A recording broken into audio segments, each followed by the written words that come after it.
Les Girondins ont joué un rôle moteur au début de la Révolution.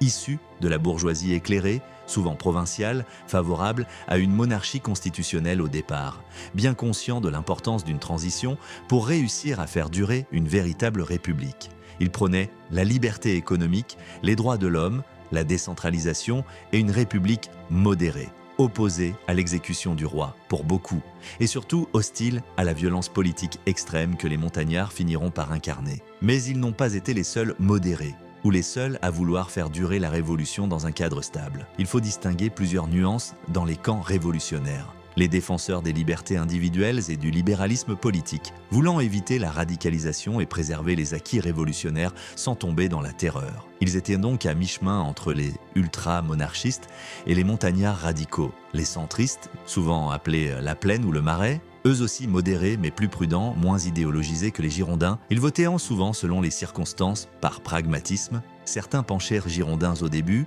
puis se rallièrent aux montagnards après la chute des Girondins, juin 1793, souvent par peur ou opportunisme politique. La Plaine a donc oscillé entre les deux grands pôles de la Révolution. Elle n'a pas été un moteur, mais elle a permis à certains moments de faire pencher la balance vers la modération ou l'excès. Les montagnards, très centralisateurs, souvent issus de Paris et appuyés par les sans-culottes, porteurs d'une vision très égalitaire, n'ont pas hésité à recourir à la violence politique. Terreur, tribunaux révolutionnaires, certains étaient sincèrement d'idéalistes, mais d'autres ont plongé dans la logique de « la fin justifie les moyens ».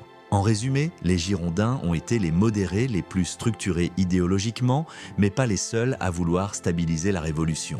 Les centristes du Marais ont aussi cherché à préserver l'équilibre sans s'engager aussi frontalement que les Girondins. Les Girondins ont été victimes de leur manque d'ancrage populaire, notamment à Paris, et de leur rejet de la violence comme outil politique. Les Girondins ont incarné une révolution durable et libérale. Les centristes l'ont parfois soutenue par prudence, mais seuls les montagnards ont imposé une direction par la force, au risque de fracturer profondément le peuple. Pourquoi la Gironde et le Sud-Ouest en général représentent les échelons de l'image idéale de la Révolution, du fédéralisme, par leur engagement, leur modération, leurs valeurs universalistes.